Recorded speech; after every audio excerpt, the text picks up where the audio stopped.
Hello everybody, welcome back. Today we're going to take a look at a couple of very perplexing verses in Matthew chapter 24, verses 35 and 36. Here's what he said. Heaven and earth will pass away, but my words shall not pass away. But of that day and hour no one knows, not even the angels of heaven, nor the Son, but the Father alone. We know he wasn't talking about the rapture because when that event happens, heaven and earth is not going to pass away.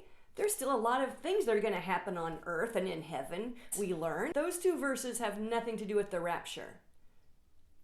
They have to do with heaven and earth passing away. And what I want to get at today is, why doesn't Jesus or the angels know that? Why does only the Father know? Oh, I know why Jesus doesn't know the day and the hour of that event. There's no feast for that event. Woo! That's right. When you look at Leviticus chapter 23, the lineup of God's, what he calls his appointed times. I was teaching the festivals in our church back when it was not even popular. I got a lot of ridicule for that by some people. They're thinking I'm teaching the law, but there was a group of people who knew there's a treasure chest in the festivals. Wow, we're all digging in. So for years, I've been studying the feasts. But see, the reason why Jesus did not know when heaven and earth were going to pass away is because he is the Word. He came to fulfill the word, Matthew chapter 5:17. Every jot and tittle of it.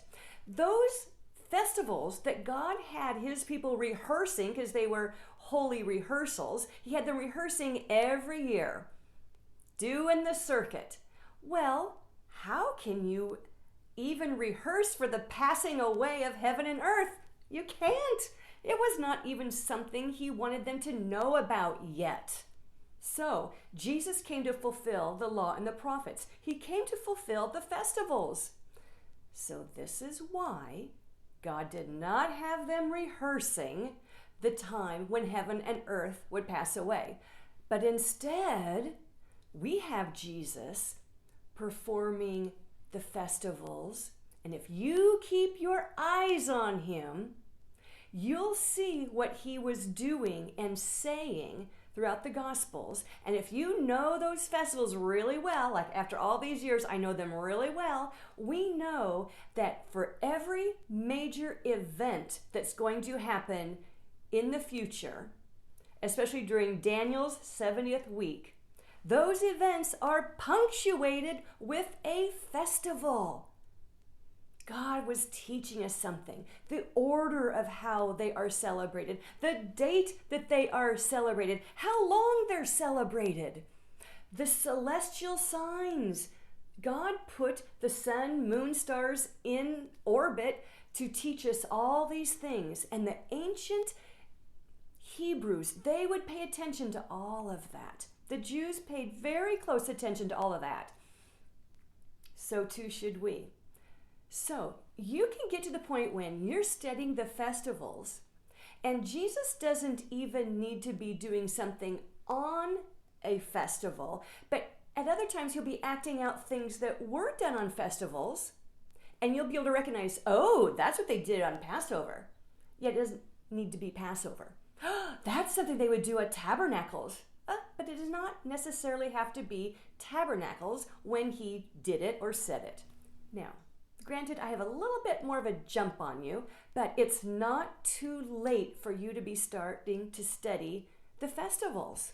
You're going to find major secrets hidden in them, so that when you read any one of the Gospels, don't get just caught up in Matthew being for this group, Mark, Luke, John.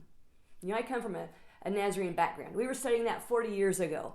But we knew, don't get too locked into that, because if you spend too much time just reading from Luke, if you're the bride, you're going to miss some major clues into God's ways by studying the other Gospels. Apply those same study skills to the festivals. So when I study the festivals, and of course we're all looking for that Enoch rapture, but what you want to do is make a list of every feast in Leviticus, write down why you think that could be the Enoch rapture, but then write down why that doesn't fit. Do that to every feast. Go through all the prophets and learn about each feast in order to compile that list. Then you want to go to the Gospels. You want to do the same thing. Be gleaning information about what was being done and said about each feast, whether Jesus was observing that feast or not. The idioms. That's what I want you to also learn. Hebrew idioms, and then add them to your list of why this would qualify for being an Enoch rapture. Why it would not qualify. Why would this qualify for being an Elijah rapture? Why it would not qualify. What you're going to notice is this pattern emerges from just looking at your list. Then it helps you start making deductions. For instance, we used to all think that the Enoch rapture was going to be on the Feast of Trumpets. You can eliminate that now. The Lord has revealed so much more since then. This is why it's good to always be learning new things about the festivals. Always be seeking the Lord, because He's always removing a layer of scales that's been on our eyes. This is why you don't want to stop seeking God into the deep things. Don't just keep learning the surface things over and over and over. You know, our churches are speaking to the same group of saved people, the same thing, and not ever going deeper. Go deeper, and then let the newbies catch up. The bride has a feast for her. The bride is the Gentile church, the dedicated ones. The bridal party will be the Elijah rapture.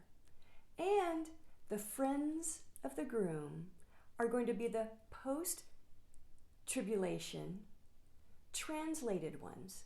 Because you see, when you get the basic timeline, the basic feast timeline figured out, all you have to do is, as you're reading the scriptures, start filling in what goes in. Because remember, the feasts are the punctuation to the events that are going on and are going to happen.